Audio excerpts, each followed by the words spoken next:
Greetings, my friends and listeners, to another episode of Classic Radio Mysteries and Adventures. I am your host, Jordan Avon, and this is an episode of the 50s and beyond radio show for science fiction called Future Tense. And this actually features two short stories. Born of Man and Woman is the first one, and Dr. Eitar's Experiment, dated 1974. Let's begin. Stay tuned now for adventure and excitement in the world of the future. It's entertainment for the entire family, produced right here in Kalamazoo.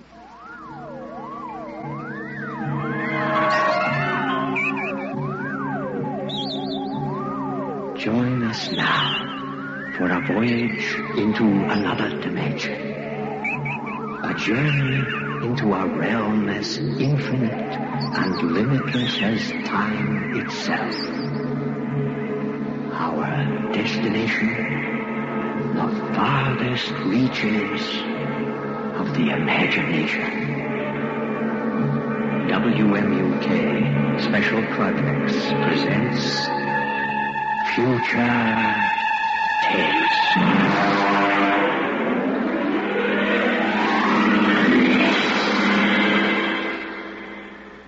A double feature.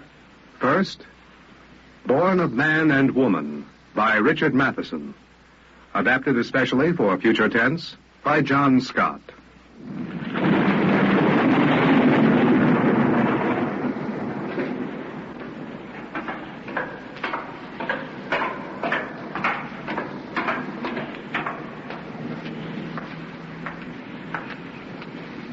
Oh, you wretch. You wretch. Oh!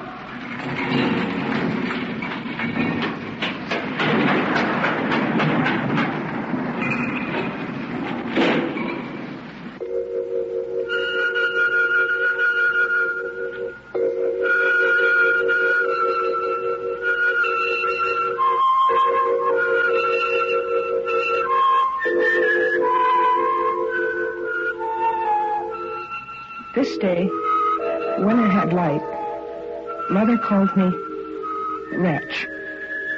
I wonder what it is, a wretch. I saw in her eyes the anger. Mother is a pretty, I know. In my bed place with cold walls around, I have a paper thing that was behind the furnace. It says on it, screen stars. I see in the pictures faces, like of Mother and Father. Father says they are pretty. Once he said it. They are pretty. And also Mother. Yes, your mother's pretty. And me, I'm decent enough. And look at you. Look at you. It's all right, Father. Don't touch me. Now, get back.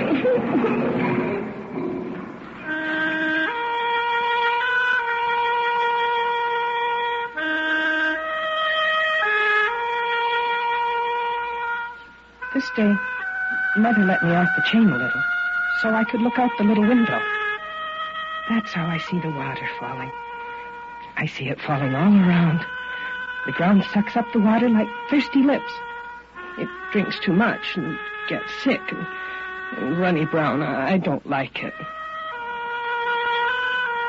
This is another day.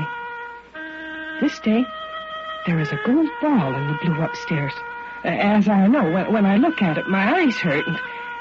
And after I look, everything in the cellar is red. I think this is church day. Upstairs they leave.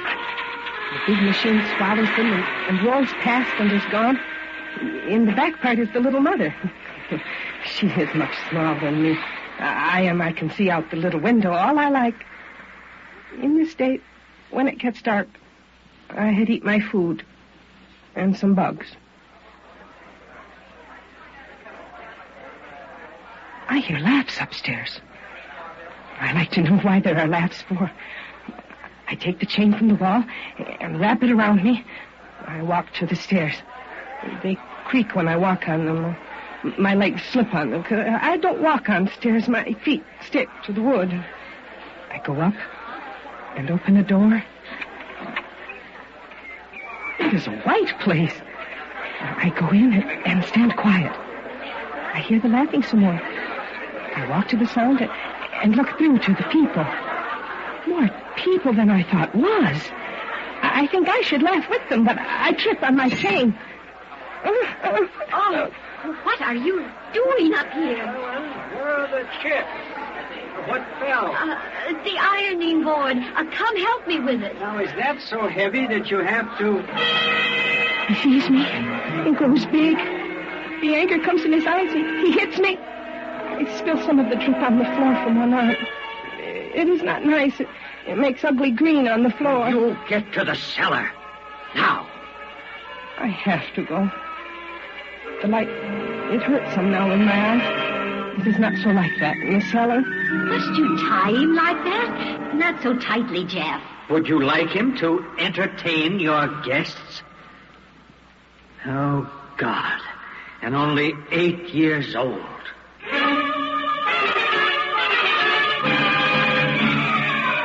This day, Father hammered in the chain before it had light. I have to try to pull it out again.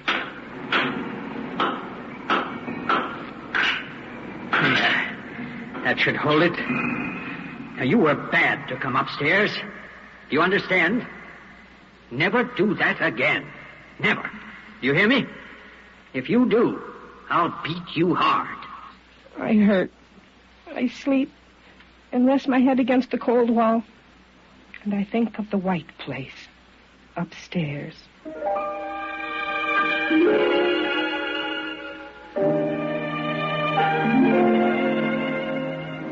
I got the chain from the wall out. Mother's upstairs. I hear little laughs, very high. I look out the window, and I see all little people, like the little mother, and little fathers, too. They are pretty. They're making nice noise and jump around. Their legs move fast. They're like mother and father. Mother says all right people look like they do. One of the little fathers saw me. He points at the window. I let go and slide down the wall in the dark. I curl up so they cannot see. I hear their talks by the window. I hear the little mother call upstairs. I hear heavy steps, and I rush to my bed place. I hit the chain back in the wall and lie down on my front. Have you been at the window? Stay away from the window. Now, you pull the chain out again. Why do you disobey? Mother hits me with a stick. I don't cry. I can't do that. But the drip runs all over the bed. Oh, my God. Oh, my God, why have you done this to me?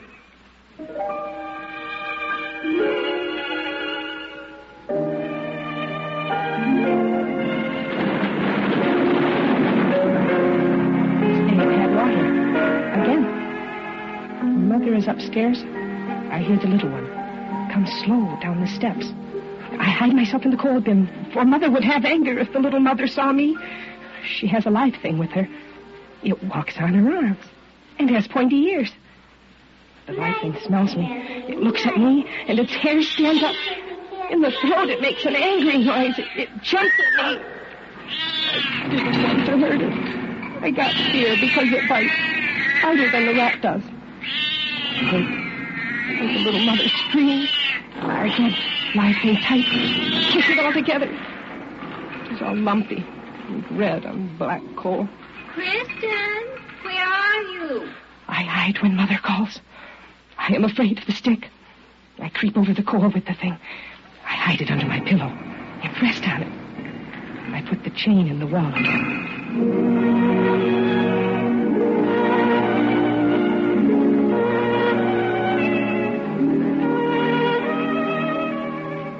This is another time. Father chained me tight. I hurt because he beat me. This time I hit the stick out of his hand and made noise. He went away. His face was white. He ran out of my bed place and locked the door. I am not so glad. All day it is cold in here. the chain comes slow out of the wall. And I have a bad anger with Mother and Father. And I will show them. I will do what I did that once. I will screech and laugh loud. I will run on the wall. Last I will hang my head down by all my legs and laugh and drip green all over until they're sorry they didn't be nice to me. If they try to beat me again, I'll hurt them. I will.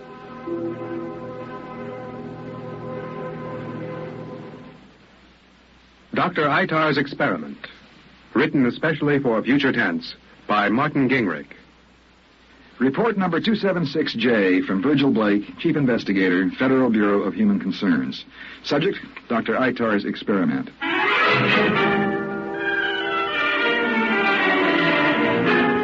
Date, May 24, 2025. Time, 10:05 a.m., Washington offices of the Federal Bureau of Human Concerns, third floor conference room. Present were Andrew Nelson, Chief of the Bureau, David Churcher, Senior Statistician, Anita Bonner, Head Psychologist, and myself. Chief Nelson began. I'll come right to the point. Up until 4 days ago, we've not had one single death on this continent for 25 years. In fact, the few just at the beginning were accidental. Farmers still had to farm, construction workers still tore down and put up buildings, factories still had to operate. But since people don't actually handle machinery anymore, there are no fatal accidents. We have had literally no deaths. And the devil of it is everything is operating smoothly. Everyone's prosperous. No one is poor or sick or suffers. There's no possible reason for suicide. Yet, in this city alone, we have averaged 10 suicides a day for the last 4 days. 42, counting the 2 this morning. I only hope one of you has something I can work on. Our problem seems to be isolating the cause. Anita, it seems like it has to be a psychological cause.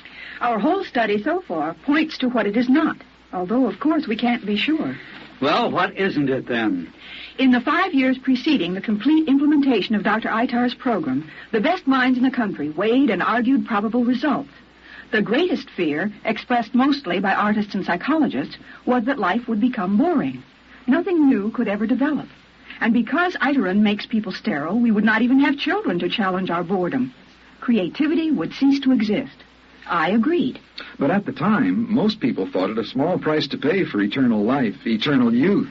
Even so, a few thought life without risk of death would be too tedious to bear. But with the universal application of Eitarin to almost every substance taken into the human body, we said goodbye to death and the fear of death.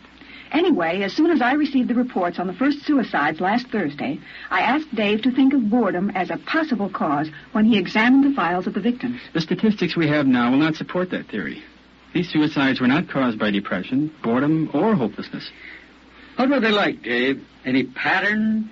Anything you could see from their psychological profiles? Well, there was a pattern, all right, Chief. A very obvious one. But it didn't have anything to do with their minds. Well, Every one of the victims up to this morning, I still don't know about them yet, but every one of the others was a member of Dr. Eitar's original group. The Eitar building, with the words Home of Eitarin emblazoned on its massive doors, had become a landmark practically from the moment Dr. Eitar's program had been adopted by the state. Dr. Eitar himself occupied the entire top floor and maintained his own laboratory in his apartment. In the first years of his residence here, the building had been heavily guarded. But when people realized that Eitarin was free to everyone and readily available to the nearest water tap, the necessity for security diminished. 10:45 a.m., I entered the building and rode the elevator to the penthouse. The doors opened directly into the outer office of Dr. Eitar's laboratory. Behind a reception desk sat a young woman. It was hard to tell in this day when no one aged beyond 30, but she looked younger, maybe 25. Mr. Virgil Blake, we received your tapes and your office called to say you were coming. I didn't want to surprise you. Dr. Eitar is waiting in the lab. He's fed your tapes into the computer. He's so disturbed by the news of these suicides. We're all disturbed, Miss... I'm Nova, Dr. Eitar's assistant. Well, Nova, any information we do have points straight here. Dr. Eitar, Mr. Blake from the Bureau.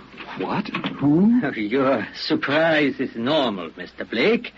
You wonder why in the land of the young I should look so old. What would you say, about 50? Why, yes, I guess so, but I'm out of practice. Just like you, Mr. Blake, and all of us except Nova here.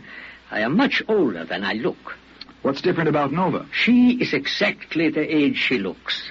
All the children who were born that year, 1999, are still aging. I'd say Nova is aging quite nicely, Doctor. Oh, tut, Mr. Blake. As for my own aged looks, they are the result of my experiments on myself. Experiments on yourself? Well, now, how could I, who have given to humankind eternal life, have asked someone else to return his life to me and grow old, perhaps die? I could only experiment on myself. I understand. But why reverse the process at all? On yourself or anyone? Oh, I can explain that too, Mr. Blake. Nova, will you bring my chart from the file, please? Yes, sir. You see, I was already nearly 60 when the first crude Eitar produced those surprising results. I was just a boy then. My father and mother had both died. My mother of cancer and my father of grief. A few years earlier, your discovery might have saved them. Science does not adhere to man's timetable, Mr. Blake. Here's the chart, Doctor. No, thank you. I was going to tell you and how I think they relate to these suicides. For God's sake, Doctor, if you do know, tell us. People all over the world are going to go to their minds. Easy, Mr. Blake. I have not heard that plea for a long time. For God's sake. Eitar came about by accident. Actually, 2 accidents. What do you mean, Doctor? Well, back in the early 90s, I was working on a fertility chemical for the Kress Institute of Biochemistry and Eugenics. I discovered Eitar by accidentally displacing one of the hydrogen atoms in acetylsalicylic acid, a substance commonly used at that time to induce insensibility to pain. Aspirin? Correct, Mr. Blake. And replacing it with an amino group. That was the first accident. The second occurred when I tried the new compound on an experimental group the following year. Was that the Kress experiment on the 400 sterile couples? You have done your homework, Mr. Blake. You're quite correct. Although we failed to achieve the desired result, we realized by the end of the year that Eitar had produced a cessation of the aging process. So far as we could tell, these people had not aged a minute in the entire year. Some of the older couples seemed to grow younger. A few balding men grew some hair. Flaccid female skin tightened on the upper arms, around the eyes, and under the chin. And within the next year, all the members of the group looked about 30 years old. Some accident. Well, soon, after a few more tests, all of us older scientists at Kress took large doses of Eitar. I was the first. Then the government took over and the whole project and made you its chief. I was absolutely convinced then that Eitar was safe, and I still am. And I so advised our leaders. They announced its benefits to the public. It became a campaign issue. And before long, we were putting it into the water along with the fluoride, into milk along with the calciferol, into cereal along with riboflavin. I felt like Casimir, Funk, McCollum, and Davis all rolled into one. I found a true vital amine. Blake, What is it, Doctor? Nova! A glass of water, quickly, Mr. Blake. There, in the lab sink. Oh, no. I'm all right now. The sudden exhilaration. I suddenly realized I've given the world eternal life and eternal youth. Dr. Eitar, are you sure you're okay? Oh, yes, I think so. I'd like to know more about these latest experiments. Of course. I'm sorry, Mr. Blake. I stopped taking Eitar 5 years ago. Distilled water, organic vegetables, no meat, the whole thing. And as I expected, all the old doubts and worries, fear of death, and above all, sickness of the body, they all returned. I aged again with incredible rapidity. I do not know if I remain sterile or not. But last year, I started taking Eitar again, and the aging has reversed somewhat, but not nearly so quickly as 30 years ago. And not enough, Blake. Excuse me a moment, please. Certainly. I'm so worried about him. He's been so depressed. What's that? Dr. Eitar! Oh, help me with him, Mr. Blake.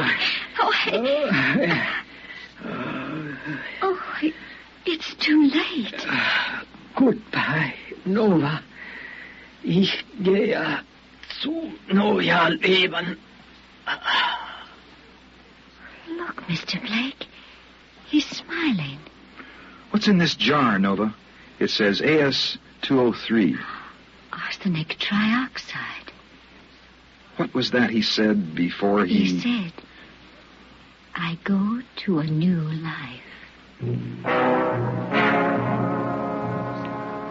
11:15 a.m. I brought Dr. Eitar's notes, medical charts, and Nova back with me to Bureau headquarters. I was hoping for some clue, if not in the notes and charts, then in Nova's memory. Meanwhile, reports of new suicides kept pouring in from all over the world. Date, May 30th, 6 days later. All at once, the suicides have stopped. As David Churcher put it, they killed themselves for 6 days, and on the 7th day, they rested. May 31st, 7:30 p.m. The staff had made little progress, even with the study of Dr. Eitar's notes. We met to review our information. Were they what? Smiling. Did they look happy? As a matter of fact, they did. A look of great joy. Could that be important? Well, if people commit suicide because life is too tough or too dreary or boring, we might be able to control it. But what in this heaven on earth do you do if they die smiling? The most obvious fact so far is that these people were all among the first to use Eitarin. It would suggest that Eitarin produces this peculiar effect after 30 years. Dr. Eitar would have to be the exception then, because although he began using it early, he stopped for about 4 years. Could there have been a difference in the first Eitarin? Maybe you have something, Nova.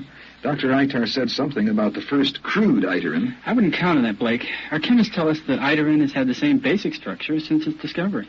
Well, then, what would you say are the significant facts, David? I'd say, for one, what Anita just said. All the victims were the first people to use Eitarin. I've been thinking about that, too. Reports from around the world make it pretty clear that the original users are all, or just about all, suicides. Dr. Eitar does not say in his notes how many scientists at Crest Institute joined him in experimenting on themselves.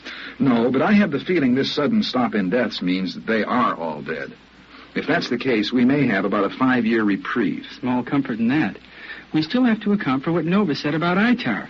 He stopped. He eliminated Eitarin from his diet for 4 years. Any of us who were over 30 then can probably go any time. Maybe we should all stop taking it. Oh, but omitting Eitarin caused Dr. Eitar to age at least 5 or 6 times the normal rate. In 5 years, Anita, you and David would be nearly 60 years old.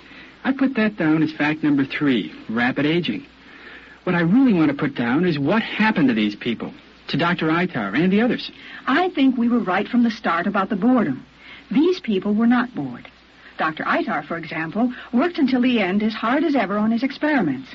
Maybe his mind slipped a few seconds before he took that poison, but I think he saw something. Saw something? Like what?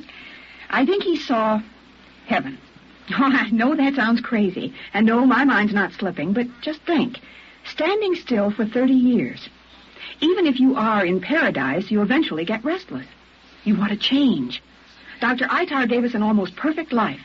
We have enjoyed it, or at least we have not wasted it. But we thought that without death, life would be absolutely perfect. I don't understand. If you look at any other quarter century, say since 1900, what changes do you see? Dave, you were in, 12th grade about 1950? What was a budding science then, for instance? Well, aerospace. We laughed at the prediction that in 25 years we'd send a man to the moon. There you are. Any changes in us came from Eitarin and are generally expressed in negatives.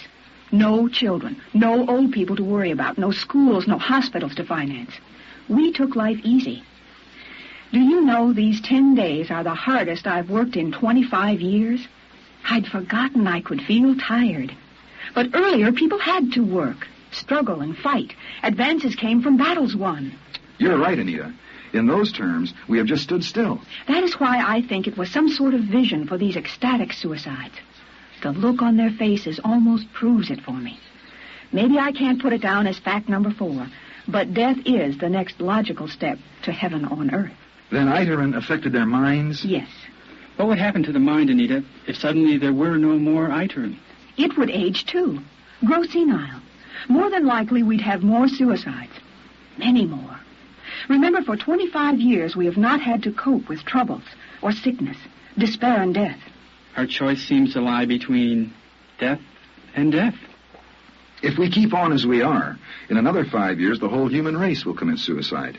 I will almost certainly die in 5 years either way. I guess I will, too. The strain of such rapid aging will kill us. You, Blake, you may have a little more time. You were under 30 then. What will happen to those of us who've not reached 30? What are our choices? You are the hope of the human race, Nova. A slim one, I admit. If Eiterin has made everyone permanently sterile, Nova, you will be the last of the human race. By slim hope, Dave, did you mean Nova might not be sterile? If she is, if you are Nova, then that's it. It'll take some time to tell. If not, and that's a big if, then anyone else not yet 30 might also be able to reproduce. Terrible as it sounds, most of us are going to grow old at sickening speed. To save the human race, we'll have to eliminate Eiterin completely. We'll have to die. Even then, there's no guarantee. But I have great hope, Anita. Something Dr. Eitar said about Nova.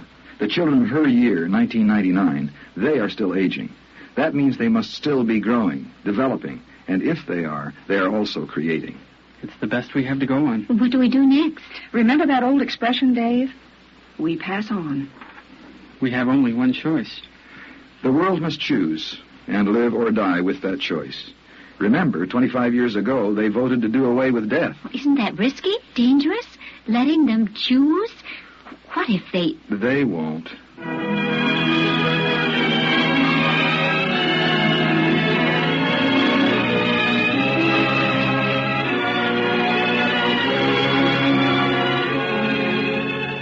I was wrong. At the meeting, I mean. I don't believe we really stood still. We are not what we were.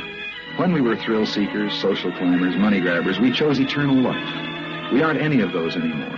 What would be the point? Yes, I am sure of our decision. Humanity will not destroy itself just for a few painless years. I knew that as I looked again at Nova. Nova, the hope of humanity. End of report 276J, Federal Bureau of Human Concerns, 10:45 p.m., May 31st, 2025. Virgil Blake, Chief Investigator.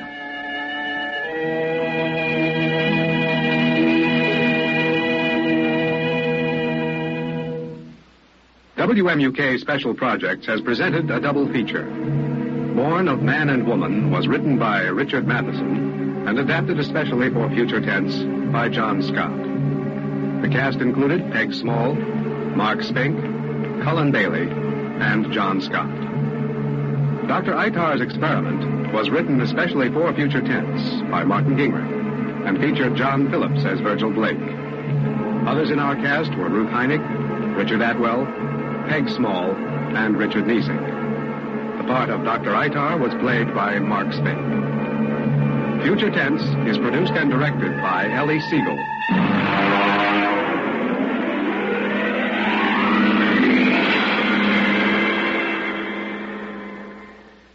If you are enjoying these Future Tense programs and would like to hear more drama on WMUK, please let us know.